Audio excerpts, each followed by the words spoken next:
question to the Cabinet Secretary for Public Service, Human Capital Development and Special Programs.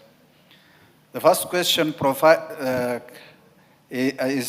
questions are as follows. Provide the current status of drought in Turkana, Marsabit, Mandera, Wajir, Garissa, Isiolo, Samburu counties, including the number of households affected. Number 2, outline the measures taken to provide relief food and cash transfers and the funds allocated and dispersed for this purpose up to this period. Explain the mechanism in place to ensure transparency and accountability in relief distribution. Indicate whether the government intends to declare the drought a national disaster and the interventions planned to follow such a declaration. And lastly, state the long-term measures put in place by the ministry to mitigate effects of recurrent drought and build resilience in ASAL areas. Thank you, Mr. Speaker. Minister, I believe this is your maiden appearance in this house since you crossed the Rubicon. Yes. You are welcome back to the house. You are directed to give precise and concise responses to the questions and the statement that I've directed you to give. Thank you, Honorable Speaker. Honorable Speaker, honorable members of this August House, I wish to sincerely thank you, Honorable Speaker and honorable members of this esteemed House, for the opportunity to address the House on matters relating to the Ministry of Public Service, Human Capital Development and Special Program. Notably, Honorable Speaker, this marks my maiden appearance before the House to respond to the questions raised by the honorable members. May I now respond to question number 2 of 2026, raised by the honorable member for Wajir West. On 1, the current status of drought in Turkana, in Marsabit, in Mandera, Wajir, in Garissa, in Isiolo, and Samburu, including the number of households affected. Number 2, the measures taken to provide relief food and cash transfer and other funds allocated and dispersed for this purpose. Number 3, the mechanisms in place to ensure transparency and accountability in relief distribution. Number 4, whether the government intends to declare the drought a national disaster and the intervention planned to follow such declarations. And finally, number 5, the long-term measures put in place by the ministry to address the recurrent drought and build resilience in arid and semi-arid areas. Honorable Speaker, as outlined in the Executive Order number 1 of 2025, my ministry is mandated to coordinate disaster preparedness, response, and recovery efforts during crises such as floods, drought, fires, disease outbreaks, pandemics, as well as other national emergencies and geological disasters, to provide food and aid and other essential supplies to affected populations, among others.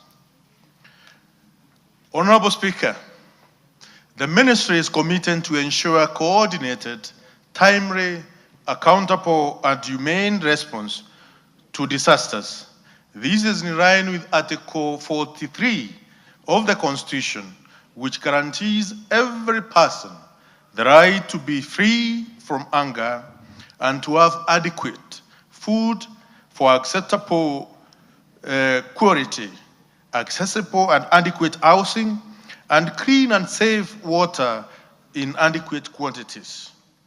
Honorable Speaker, Kenya is a climate vulnerable country that experienced drought, floods, landslide, and other climate-induced shocks which have become more frequent, intense, and complex with far-reaching implications for food security, livelihood, public health, and national cohesion. Historically, government responses to disaster were largely reactive, fragmented, and event-driven. However, successive national emergencies, most notably the 1997-1998 El Nino national emergency, El Nino, France, followed shortly thereafter by 1998 terrorist bombing of the United States Embassy in Nairobi, laid bare the institutional and coordination gaps in national disaster management. Mr. Speaker, this event underscored the need for a central, permanent, and authoritative coordinating entity that manage disasters holistically from preparedness through response to recovery and resilience. Honorable Speaker, it is against this backdrop that the State Department for Special Program was established within the Office of the President, initially as the National Emergency Coordination Mechanism. Over time, State Department for Special Program has evolved in both scope and responsibility, reflecting the changing nature of disasters in Kenya. Today, it is domiciled in the Ministry of Public Service, Human Capital Development, and Special Program. It serves as the nerve center of government's disaster and humanitarian response architecture. Mr. Speaker, sir, the State Department for Special Program does not operate in isolation. Rather, it provides strategic coordination, policy leadership, and the operation oversight, working closely with the National Drought Management Authority, ministries, departments, and agencies, county government, humanitarian and development partners, as well as community-level disaster management structures. These evolution reflect a deliberate shift from ad hoc emergency relief to institutionalized disaster risk management. Mr. Speaker, sir, to answer the first question, that the status of the drought in Turkana, in Marsabit, Mandera, Wajir, Garissa, Isiolo, Samburu, including the number of households affected. Mr. Speaker, sir, I have visited all these counties in the effort to manage the disaster which this country is facing. Kenya is experiencing worsening drought condition, driven by persistent hot and dry weather and compounded by below average rainfall across consecutive seasons. As a result, about 3.3 million people in ASAL counties are food insecure and in urgent need of food assistance. In addition, the drought has also affected 9 other non-ASAL counties, which include Nakuru, Elgeyo Marakwet, Kiambu, Machakos, Siaya, Omambe, Kirinyaga, Murang'a, and Migori. According to the analysis from Kenya Drought Early Warning System, Mandera, Wajir, Kware, and Kilifi counties are in the alarm phase. Garissa, Tana River, Isiolo, Marsabit, Kajiado, Kitui, Ramu, Samburu, Taita Taveta, Tharaka Nithi, Turkana, and Baringo counties are in the alert phase. Embu, Narok, Laikipia, and West Pokot counties are in pre-alert phase. Nyeri, Makueni, and Meru counties remain in the normal phase, though Meru is showing early warning signs. Honorable Speaker, for the record, I have in recent past visited most of these counties: Turkana, Marsabit, Mandera, Wajir, Garissa, Isiolo, Samburu, Taita Taveta, Tana River, Kajiado, and several other counties, Mr. Speaker. Question number 2. The measures taken to provide relief food and cash transfers and the funds allocated and dispersed for this purpose. Honorable members, the government of Kenya has deployed a robust multi-sectoral emergency response to address the effect of drought. The National Treasury has so far allocated Kenya shilling 9 billion for drought interventions. Out of this amount, Kenya sharing 8.5 billion for emergency food assistance, while 500 million Kenya shilling for livestock feed to protect the pastoral livelihood. Honorable Speaker, on Monday, I was in Turkana County, where I signed a check amounting to 215 million towards this intervention as far as cash transfer is concerned. And I'm sure the members of Turkana, from Turkana County, and some of them I can see are here, they witnessed this function. Mr. Speaker, the relief food has been distributed to all affected counties based on the need identified following a comprehensive food and nutritional assessment conducted by the National Drought Management Authority and partners.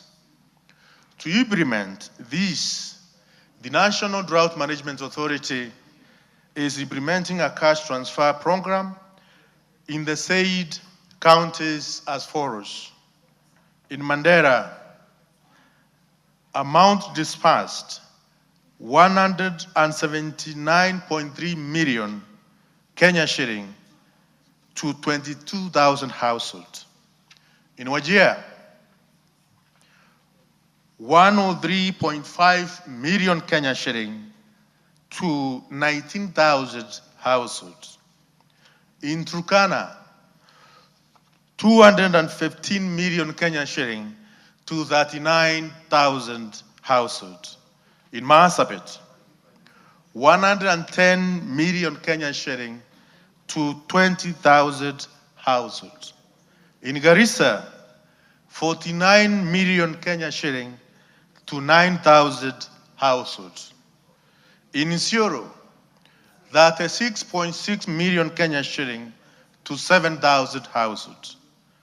In Samburu, 44 million Kenya shilling to 8,000 households. In Tana River, 40 million Kenya shilling to 7,000 households.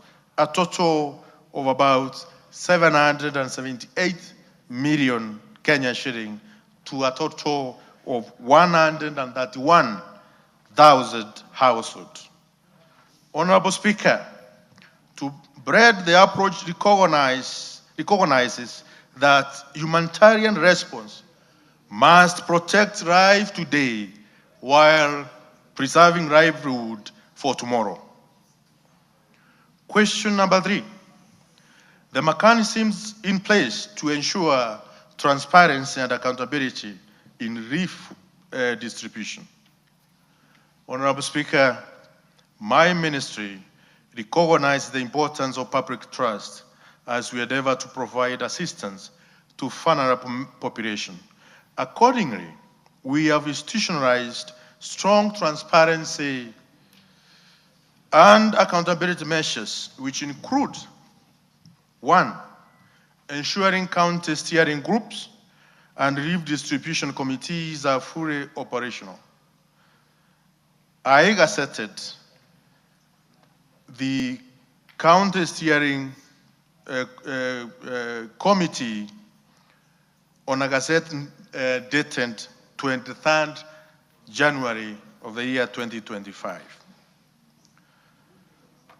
Number 2, promoting active involvement of members of parliament, county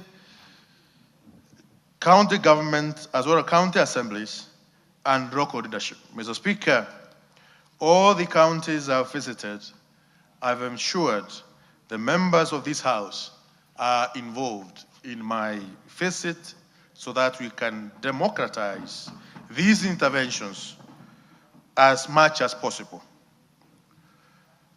Number 3, continuous monitoring and evaluation and field verification by the ministry. Number 4, mandatory returns and distribution report from the counties and sub-counties to the ministry.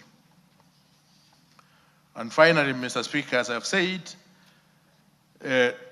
democratization of the interventions through involvement of the members of parliament, officials from the county assembly, as well as grassroots leadership. These measures ensure that relief assistance is traceable, auditable, and equitable. I have personally taken time to be involved in the relief distribution in most of sub-counties. Question number 4, whether the government intends to declare the drought a national disaster and the interventions plan to follow such declarations.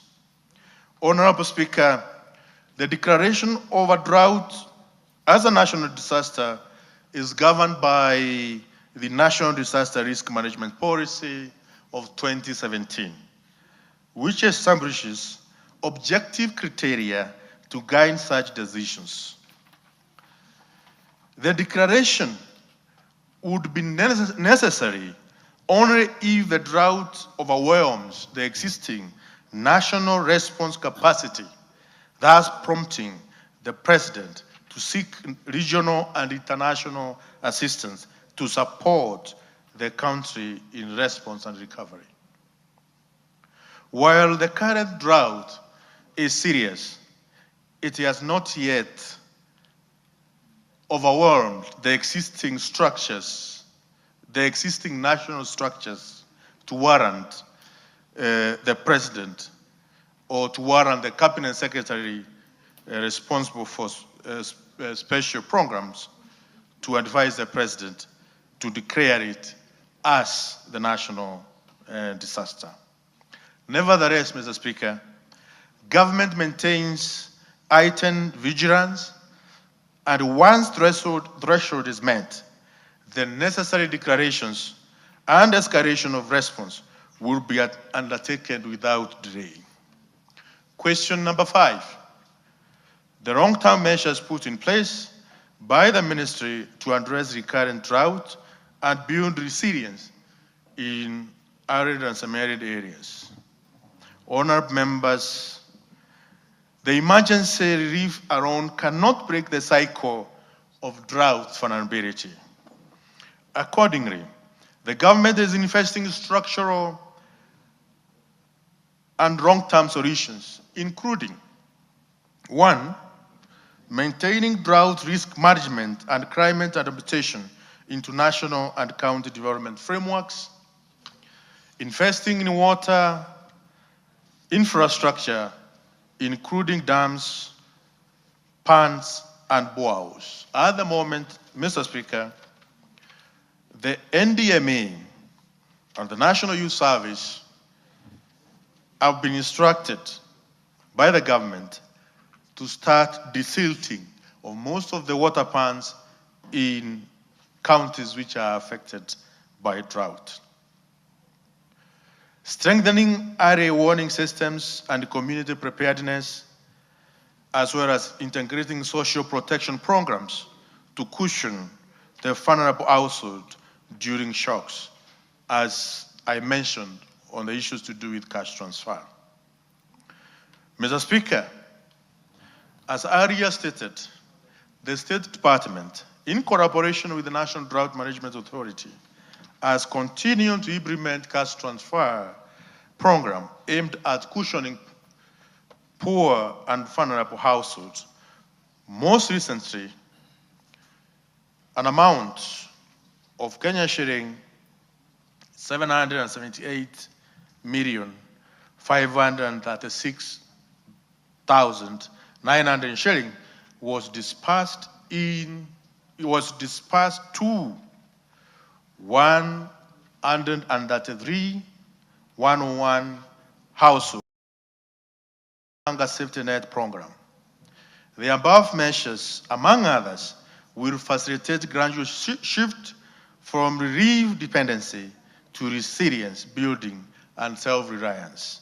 Mr. Speaker, it's also worth noting that the government is in the process of setting up the National Infrastructure Fund, which this House, I'm sure it is discussing or it is undergoing through the process of registration, so that the National Infrastructure Fund can help the nation in building resilience projects such as dams and irrigation schemes. Honorable Speaker, the ministry is facing challenges. Allow me to briefly highlight some of the challenges my ministry faces in fulfilling its mandate. These challenges include: one, inadequate technical staffing in the ministry, particularly in the State Department for Special Programs. Number two, delay in enactment of disaster risk management bill, which is a critical legal clarity and coordination of disaster in the country. In this regard, I beseech this Honorable House to consider fast-tracking the passage of the bill to address some of these challenges. Inadequate funding of the relief programs, resilience and recovery interventions, and inadequate infrastructure and office accommodation, particularly in the State Departments for Special Program. Addressing these challenges, Mr. Speaker, will require strong cooperation between the executive and the Parliament.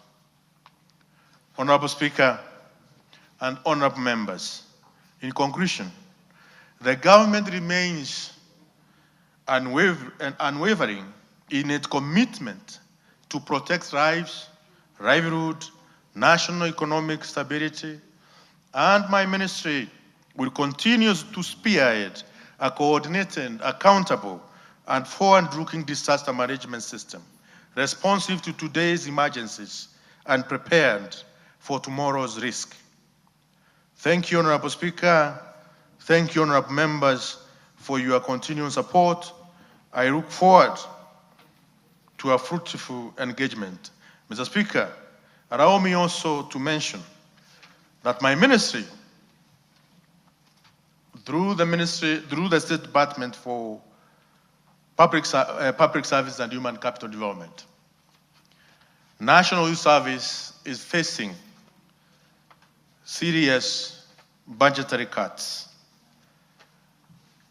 We requested 23 billion Kenyan shilling, Mr. Speaker, for the purposes of doubling the intake from 20,000 to 40,000 youth to be trained in paramilitary training, national vocation, as well as national service. This will not be possible if this House will allocate 10 billion Kenya shilling to the National Youth Service. Mr. Speaker, sir, Huduma Kenya Secretariat, we have 59 Huduma centers in the Republic of Kenya, and we have more than 300 sub-counties in Kenya. We have 290 constituencies in Kenya. Therefore, many constituencies don't have Huduma centers. We have Huduma centers which have been built, but they are not operationalized. We requested a sum of 1.5 billion Kenya shilling to ensure that we get more Huduma centers across the country. But, Mr. Speaker, the allocation is not forthcoming. I beseech this House to allocate more money to National Youth Service for the purposes of doubling the intake, so that we can be able to get most of our young people in our villages to go for training in National Youth Service, as well as we can be able to ensure we have Huduma services closer to the Kenyan population across the constituency in the Republic of Kenya. And finally, sir, the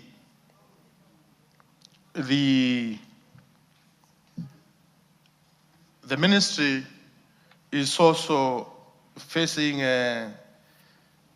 challenges in terms of unifying all the government services. Public service transformation,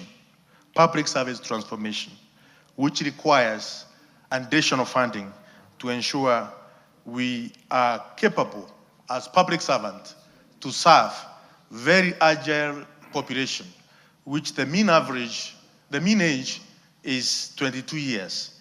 These are young people who requires government services at their comfort. I thank you, Mr. Speaker.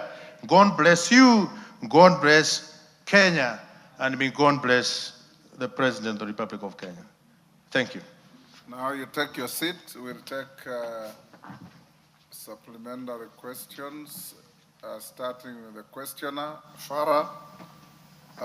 We'll take those who want to ask. You record, then you. Thank you, Mr. Speaker. All of them. I have 3 follow-up questions. First, I want to acknowledge and appreciate the CS and his peers for doing a wonderful job during this time, despite having challenges in terms of budget. Mr. Speaker, my question is, the Waziri talked about feeds, animal feeds. The animal feeds that he talked about has not yet been supplied in the various counties as per today. My question now is, how many tons of feeds were allocated in each and every county, or specifically each constituency, or even the beneficiaries of that feed, animal feeds? And what was the budget? Number 2, Mr. Speaker, the Waziri talked about saying that the drought cannot be declared emergency at the moment because it has not overwhelmed the government. My question is, how do we measure the loss that the people in northern and asal areas undergo each and every drought season?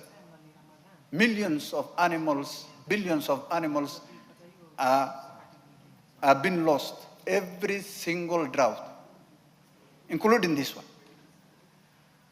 What measures do government take or have to see or declare this drought as an emergency?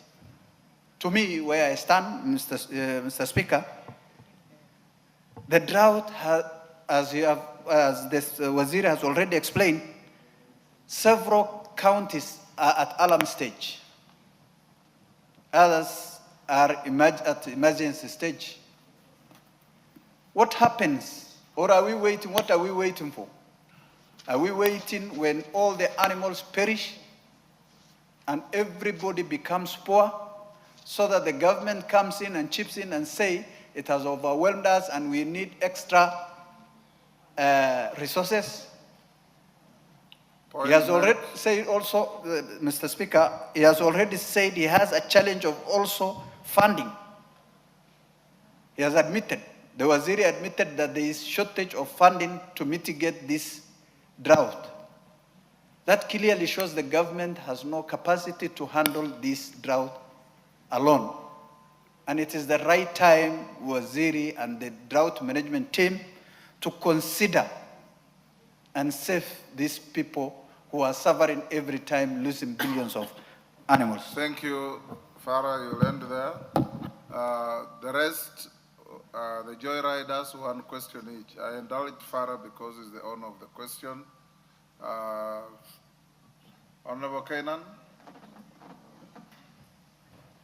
Thank you, Mr. Speaker. Mr. Speaker, from the onset, allow me to thank the Minister and his two PSs for doing. Mr. Speaker, this challenge has always been there. But I think it is the high time, before I ask my question, allow me to just state some historical facts. This season has been there with us since time immemorial. But Mr. Speaker, during the colonial time, livestock grazing zones, we used to have livestock holding grounds, we used to have livestock migratory routes, we used to have, the whole thing. This natural disaster used to be there, but it used to be managed very well. Mr. Speaker, right now, people have been left on their own. As much as we appreciate, the Minister was in my concerns the other day, and I really appreciate because he did a wonderful job. He has also gone to different places. I remember the last Minister, actually, who did the same job that he has done was the Honorable Sharif Nasser, when he was the Minister in charge of the same department in the Office of the President. Mr. Minister, we appreciate. But that's the theoretical part of it.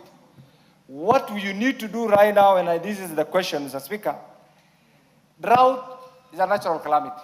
But we have the weather forecasting facility, which means these days is so accurate, so predictable, and we can use that as a basis to predict how this issue can be dealt with. Mr. Minister, as a government, for years, our communities have been reduced to depend on relief. And that's dehumanizing. As we speak today, so many people in our region are dying. I'll tell you this, you may not have been told. So many families have lost everything. Many school children are out of school. It's not just enough to say you're waiting for a report from the National Disaster Management Team. Isn't it the high time that you declare this? I understand the dynamics, but that's not enough. There's a bit of business, there's a bit of national interest, but there is nothing more important than the lives of our people.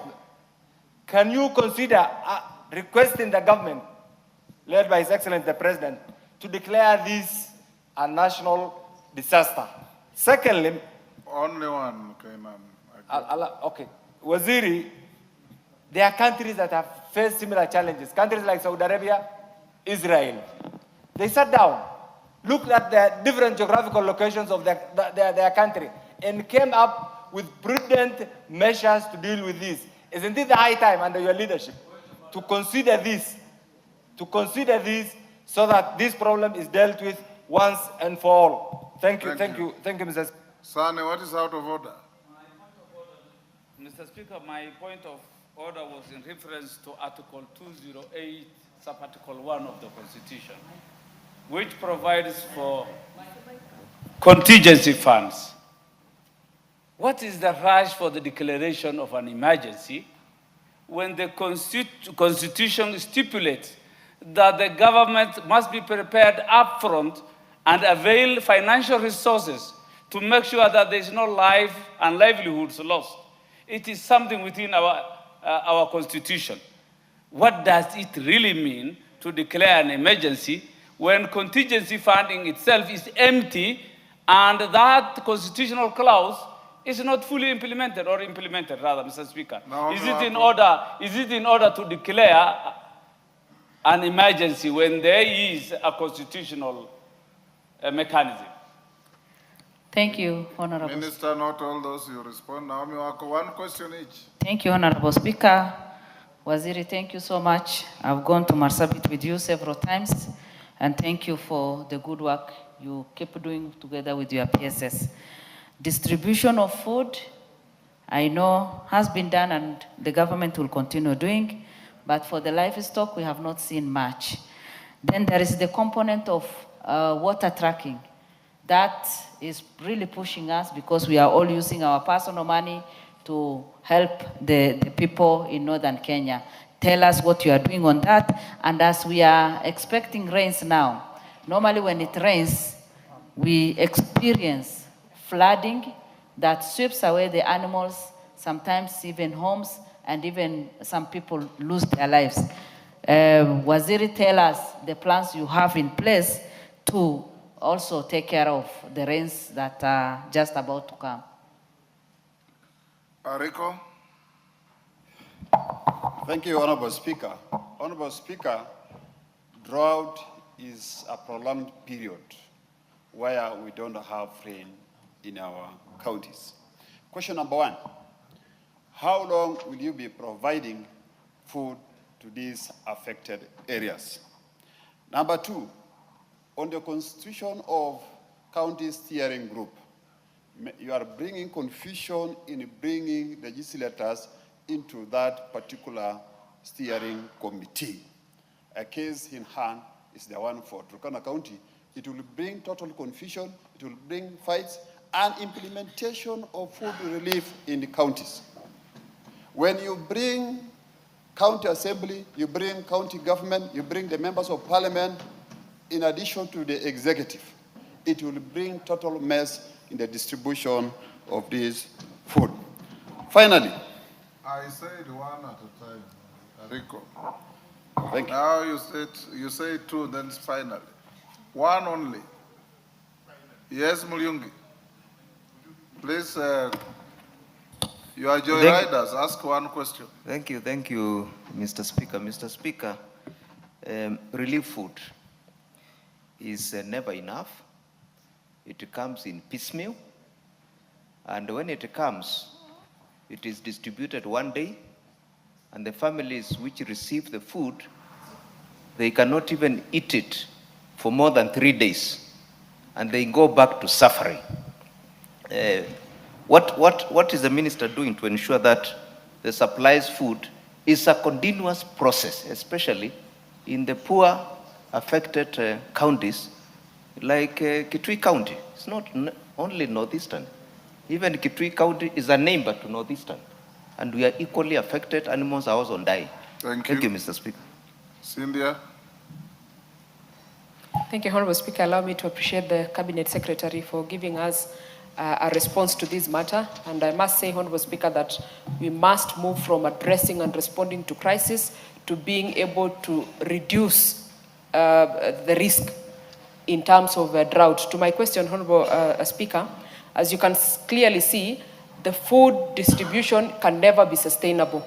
My question is to the CS, what are you doing in regards to community preparedness so that every community can be knowing what is about to happen? When you come to my place right now, Honorable Speaker, everyone knows that the rains are here and we're supposed to plant coffee in April and everyone is getting ready. What is he doing to train and make sure that the community is properly aware of what is imminent so that they can prepare? What is he doing about the fodder banks? How many fodder banks does he have so that he can be able to save the animals and be able to save the livelihoods of the people that are facing drought? Thank you, Honorable Speaker.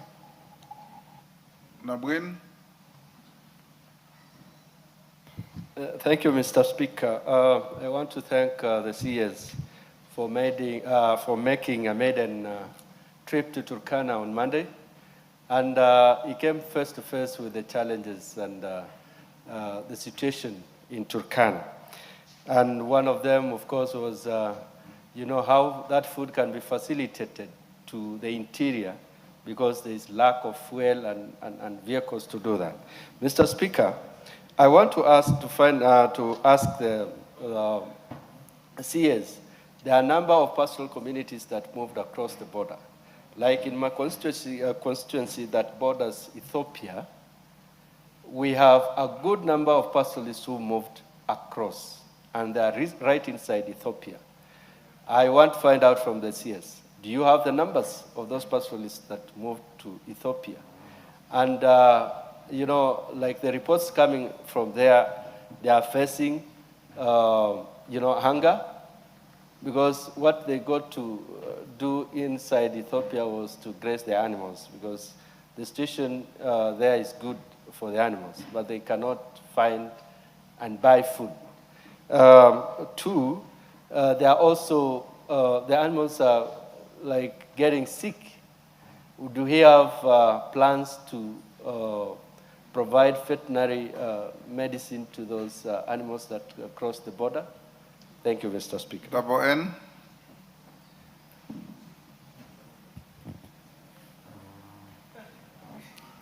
Thank you, Honorable Speaker.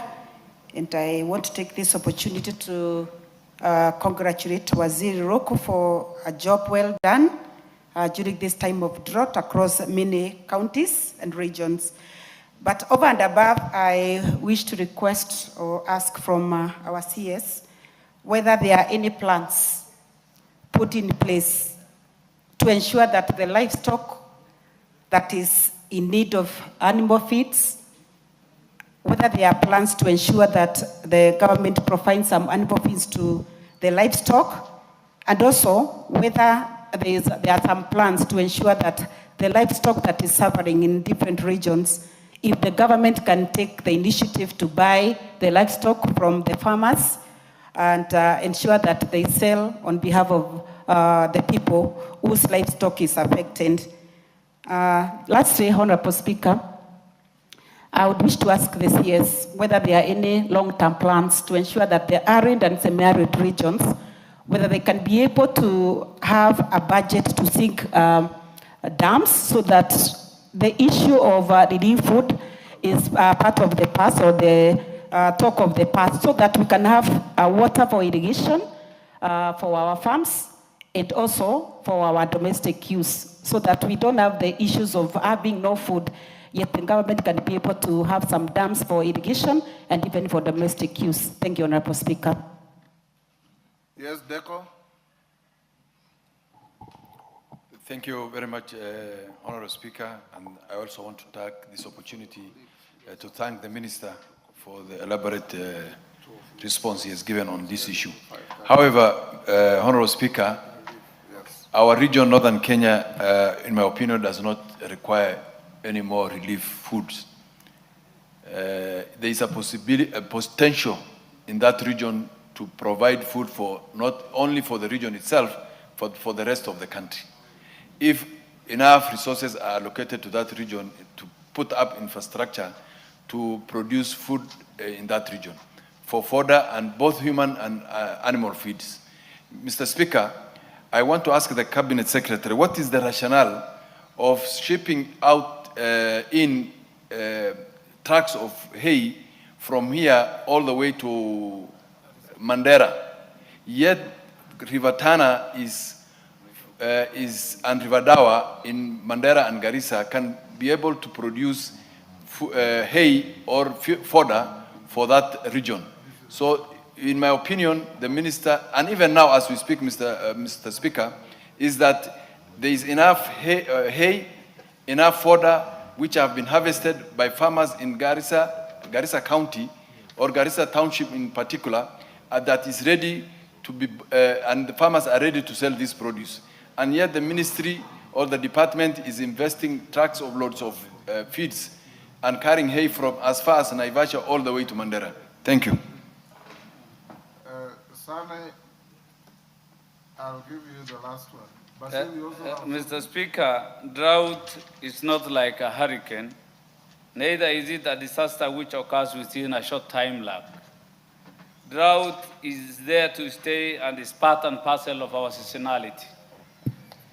What preparedness does the ministry really put? In as much as I appreciate his response in terms of cash delivery and relief food, where is really preparedness in the context of our livelihood?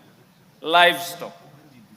How many boreholes did they drill, say in Wajir North, to make sure that the livelihoods of the pastoralists are safeguarded? Mr. Speaker, why is it that fodder is important, while in Wajir there are small-scale farmers that grow fodder and which can be sold, which can be bought from them? Why should they be imported? And what are the ecological consequences of importing grass from another part and take it to an asal? Did they really study the consequences? And lastly, Mr. Speaker, the indignation involved in queuing for relief food. The right to protection of dignity is a constitutional right. Must we, 63 years of independence, queue for relief food? Why should Kenyans be indignified to that extent? Thank you. The last one I'll give to Basil. Thank you, Mr. Speaker. Yes, Basil? Yeah, thank you, Mr. Speaker, and thank you to my brother, C.S. Ruku, for great work and great response to the questions asked. My question is, how is the ministry integrating drought response into the broader climate adaptation policy? And then what measures are in place to prevent issues of dependency, particularly on relief food? Thank you, Mr. Speaker. Yes, Emase, since you are only the minister, you respond. Thank you, Honorable Speaker. Even in terms of there are pockets of people of famine, there are people going without food. But having said that, Honorable Speaker, I just want to emphasize that distributing food to drought-affected areas does not solve the problem. It will never be sustainable. So I think the minister needs to come up with more innovative interventions and just probably do an audit, because there are a lot of programs. There's the Livestock Development Program. There is the African Development Bank Arid Land Projects. Do an audit and assess the impact. What is the impact of some and many other programs within the ASAL regions? Thank you. And come up with innovative means to address this problem, so that we are not talking about drought all the time. We know it is coming every year. So what are we doing about it? Come up with a way to sort the issue. Thank you. Thank you, Honorable Speaker. I would like to appreciate the Minister, CS, for public service. Honorable Speaker, there are poverty-stricken areas could also be considered as artificial drought. And I have specific areas in Mgwen constituency, Honorable Speaker, where people cannot afford even a meal, and students don't even go to school because they cannot afford meals in their home. I had written a letter to the CS requesting for relief food for these specific areas. Can the minister carry out an assessment in those areas so that he can even provide such support in my constituency? Thank you, Honorable Speaker. Minister, can you quickly respond to all those? Most of them are overlapping and cross-cutting. Thank you, Honorable Speaker, and thank you to the honorable members for the questions. Number one, about the animal feed. Mr. Speaker, I was in Turkana on Monday. We ensured there is animal feed, and the members from Turkana County, they can confirm this. Also, I can confirm to this House that animal feed has been delivered in Mandera County. I was in Tana River County, Mr. Speaker, in Bura constituency on Saturday last week, and I went to two places, Bangale and Cherewa, I think so. And I can confirm to this House that animal feed was delivered in those two points in Bura constituency. It is the distribution of animal feed is continuous and it is ongoing, as well as also not only food in terms of beans, maize, rice, but also fortified flour for children and mothers who are breastfeeding. The question of the budget, how much has been set aside for animal feed? We have the first batch of 500 million Kenyan shilling, and also we have a second batch of 500 million Kenyan shilling, which has not been, which is in the process of getting neutralized.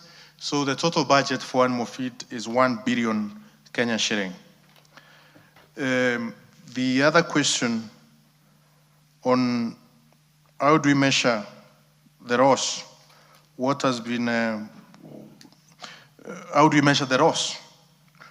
Mr. Speaker, and how can we mitigate this? Mr. Speaker, the long-term strategy which I have put in place as through my ministry is that National Youth Service, starting this year, is going to start growing fodder for animals, because National Youth Service is under the Ministry of Public Service.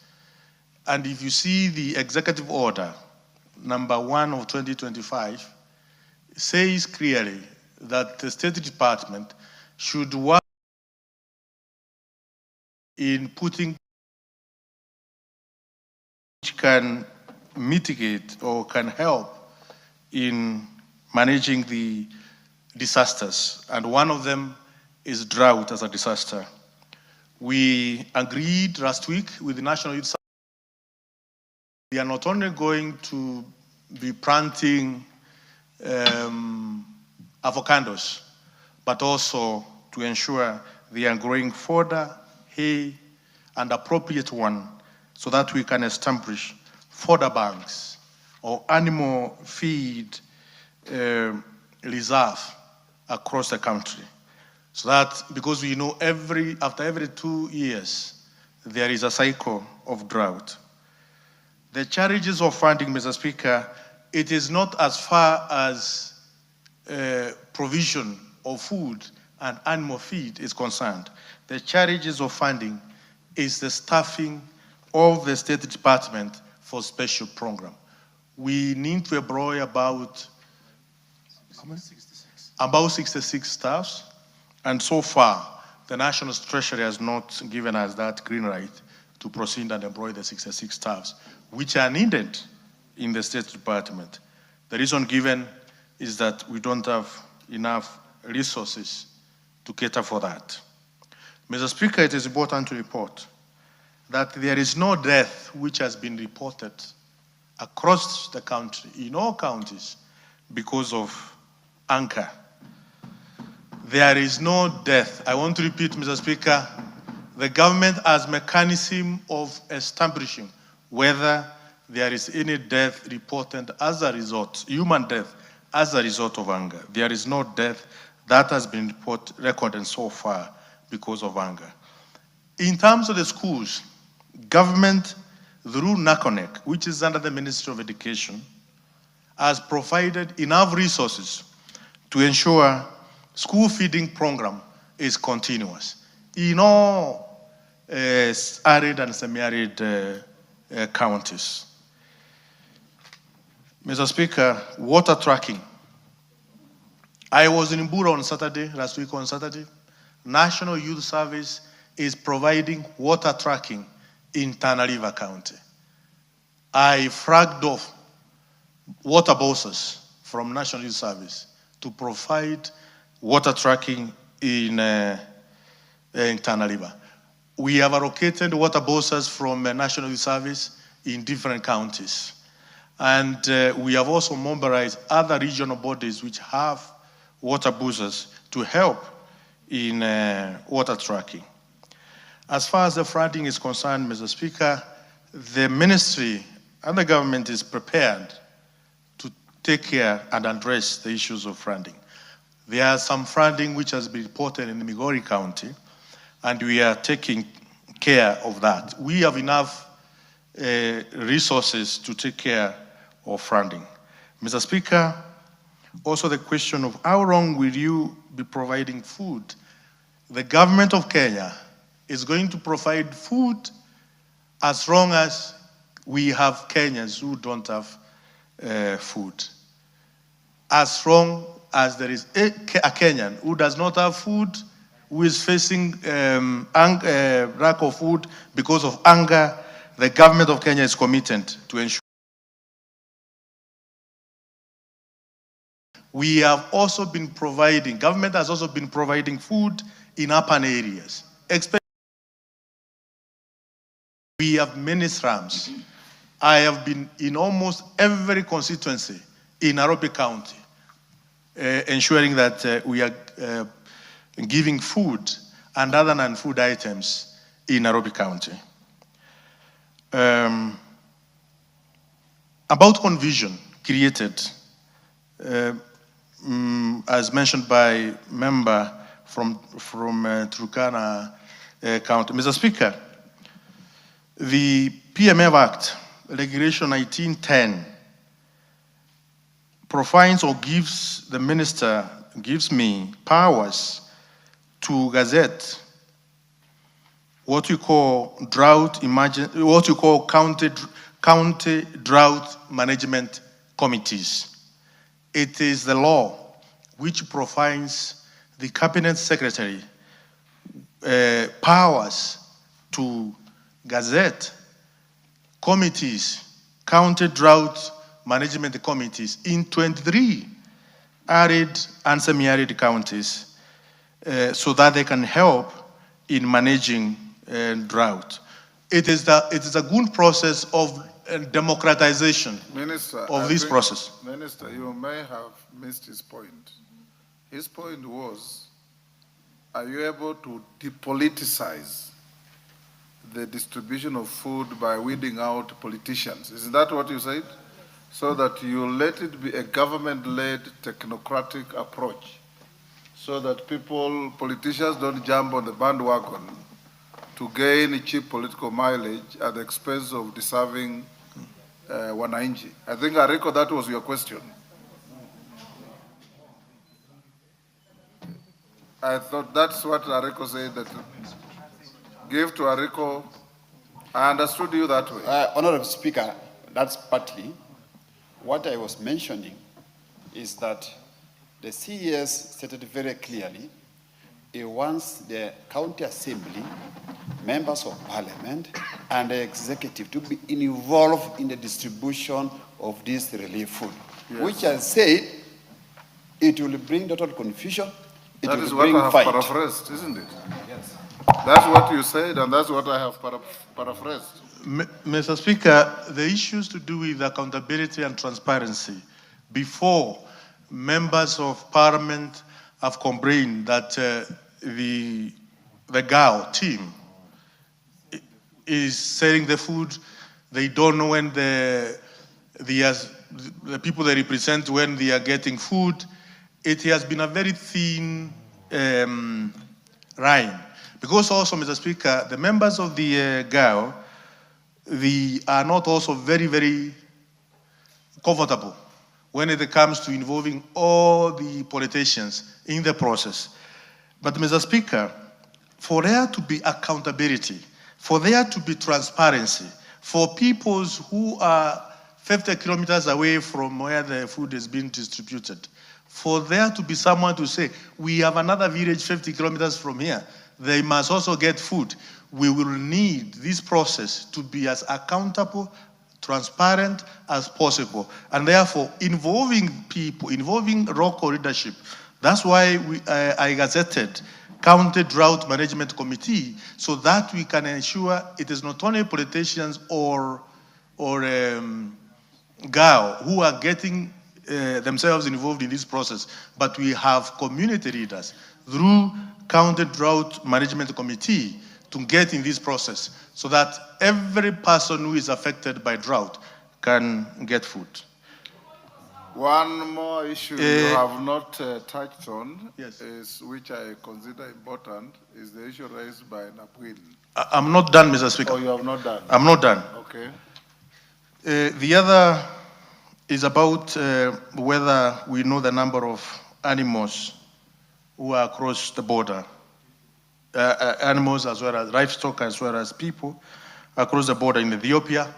Mr. Speaker, it's not only Ethiopia, but also we have people in Uganda and South Sudan who are there with their livestock. We are in a process of getting the actual numbers, and I can provide this information, Mr. Speaker, by next week to this House. as far as how many people are in Ethiopia, how many people are in South Sudan, and how many people are in Uganda. Minister, I think what you need to do in conjunction with the Minister of Foreign Affairs is to have a cross-border protocols with these countries. Because our herdsmen go there, theirs also come here when they have drought.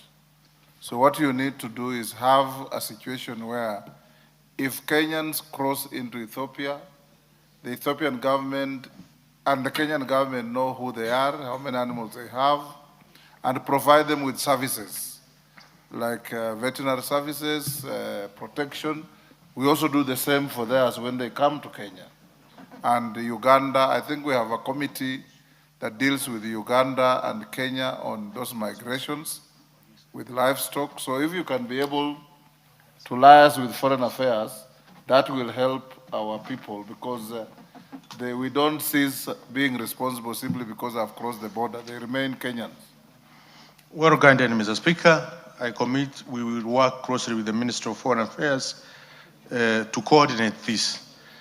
Mr. Speaker, as far as livestock uptake, we are coordinating with the Minister of Livestock through the Kenya Meat Commission to start the livestock uptake so that families may not lose their livelihood through losing their stock. Finally, shipping of hay from Naivasha all the way to Northeastern. Mr. Speaker, we, as a ministry, we are committed in buying hay in Ramu, in Wajir, and other parts of the country where we have hay. We have done that. We have bought hay in Tana River and in Ramu, as well as in Wajir. But the amount of hay which we need is millions of tons, Mr. Speaker. That's why we are mopping all the hay we can get from different counties. Also, about boreholes, as I said, Mr. Speaker, in my response, National Drought Management Authority has an allocation of 350 million, and part of that money is to rehabilitate the boreholes which are not working. How the ministry is integrating the broader aspect of climate change. Mr. Speaker, if you look at the act which constitutes National Drought Management Authority, from the first page to the last page talks about the climate change. And we are doing a lot as far as the climate change is concerned in terms of adaptation and mitigations, restoration of landscapes, and also in proper coordination with the Ministry of Environment and other institutions which are the Ministry of Environment and National Drought Management Authority to ensure what the ministry is doing is well targeted as far as climate change is concerned. Mr. Speaker, I thank you. Honorable members, we'll stop here. Perhaps, Honorable Ruku, as you go, something that no member has asked. We have drought in the north. We have plenty of food and rain in the west. What arrangements do you have as a ministry to be moving food from food secure areas to food insecure areas so that you support the farmers in those areas? Number two,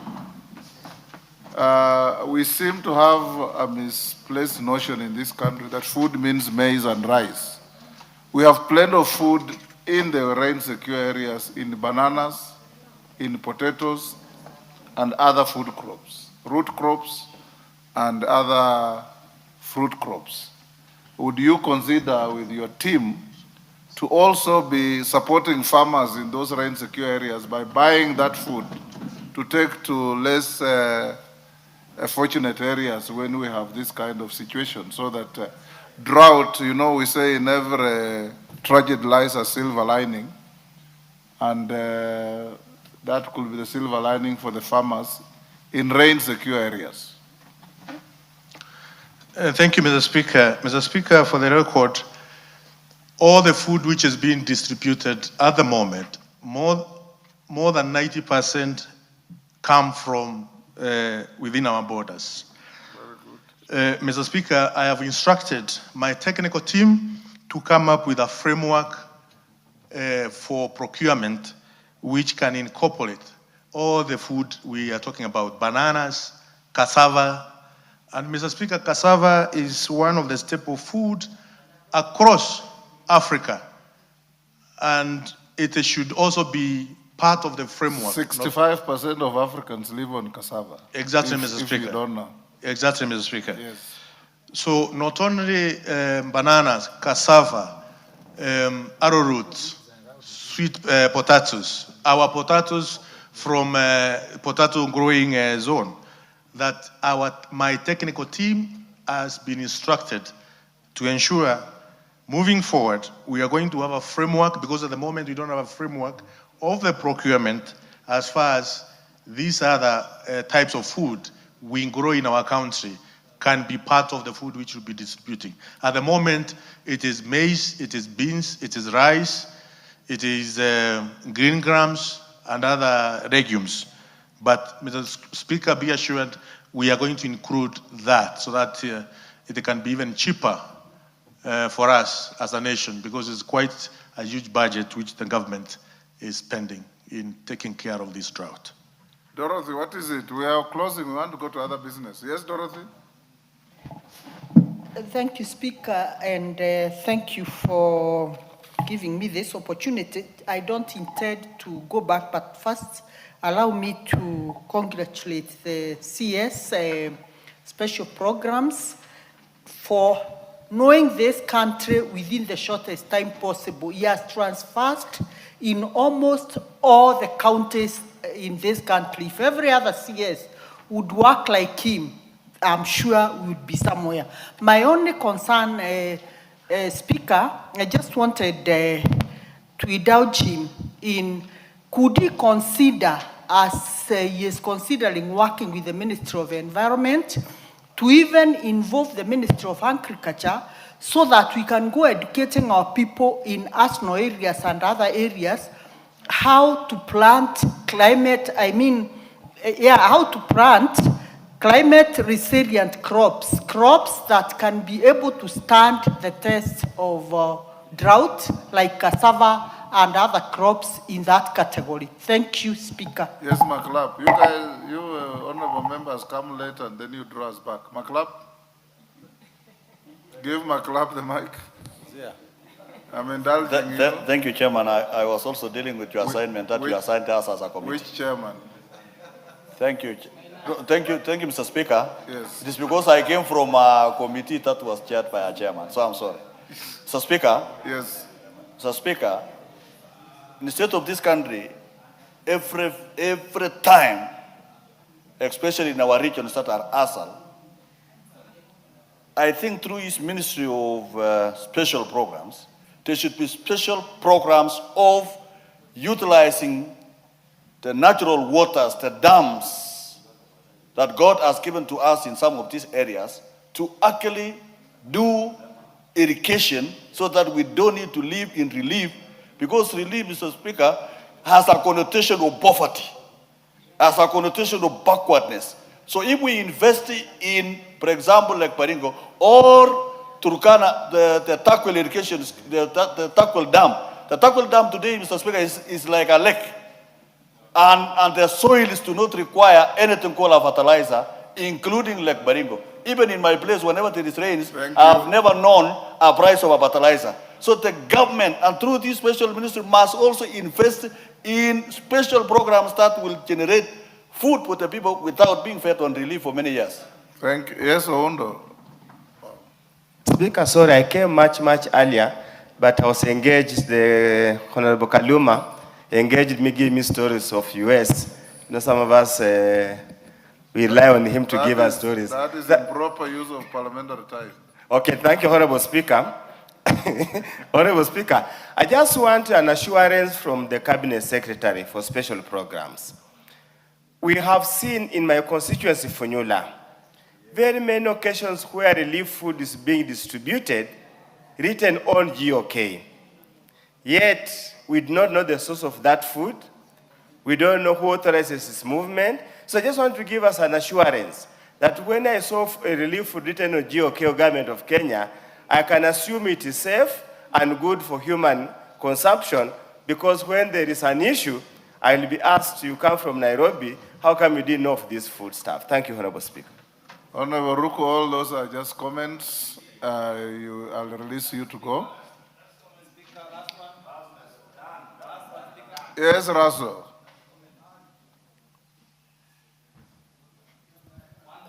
Thank you very much, Mr. Speaker, and my apologies for coming late.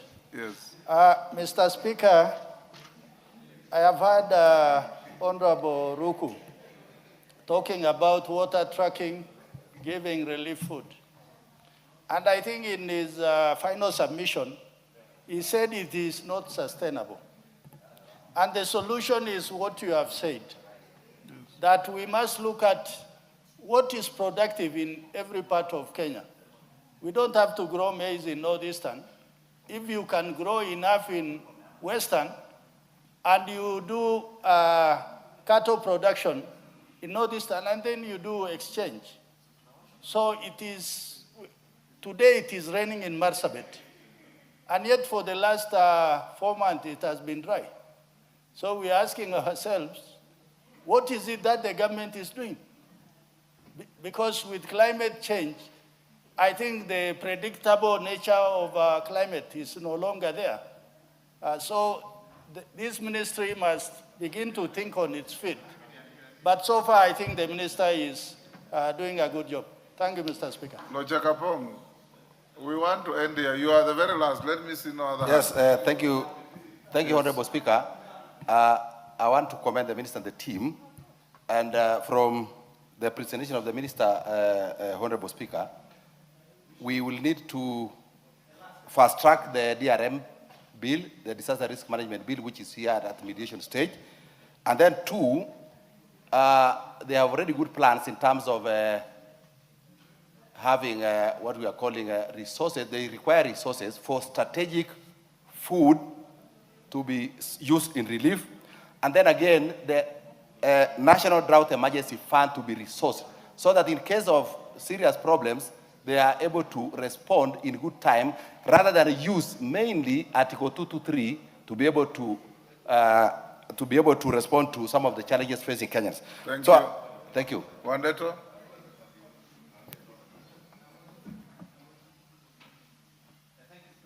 Give Wandeto the mic. Honorable Wandeto. There's one next there. Thank you, Mr. Speaker. I think I also want to thank the CS for the job well done in responding. Mr. Speaker, until yesterday, I was sitting in the Committee for Regional Development, which oversees some of the activities that we are discussing tonight. So I have an idea or two. But I think mine would be the duplication that we normally tend to see within government as far as drought mitigation and response is concerned. Mr. Speaker, we have something called the Northern Kenya Development Initiative. We have National Drought Management Authority. Even the ministries, you have the special programs looking at the relief, but we also have EAC and ASAL looking at the same issue.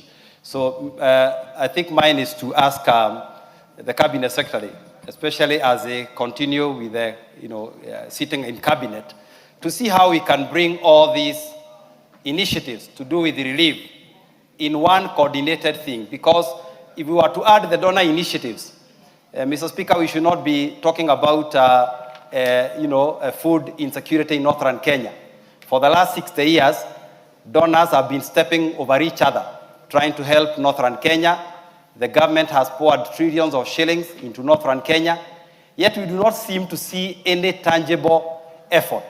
I do not know whether to echo the words of the former Deputy President to say maybe it's the leadership of Northern Kenya that has failed, but that is not the debate for today, Mr. Speaker. What we probably want to see going forward is a more coordinated effort so that we can finally relieve our brothers and sisters of Northern Kenya from this long, enduring cycle of hunger and misery. Thank you, Mr. Speaker. Honorable Ruku, take all those as comments.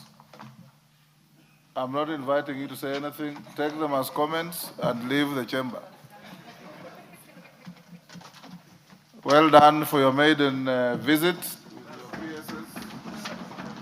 Thank you, Mr. Speaker. As a house, we feel very proud that we donated you to the executive, and you have acquitted yourself very well. Keep the flag of this house flying out there, because you belong to us. Yes, and yes, carry out your contractual duties efficiently. You are free to leave. Next order. Thank you, Mr. Speaker. I want to assure Mheshimiwa, your request to be met will be done. Yes. Thank you, sir. Okay. Have a good evening. Next order.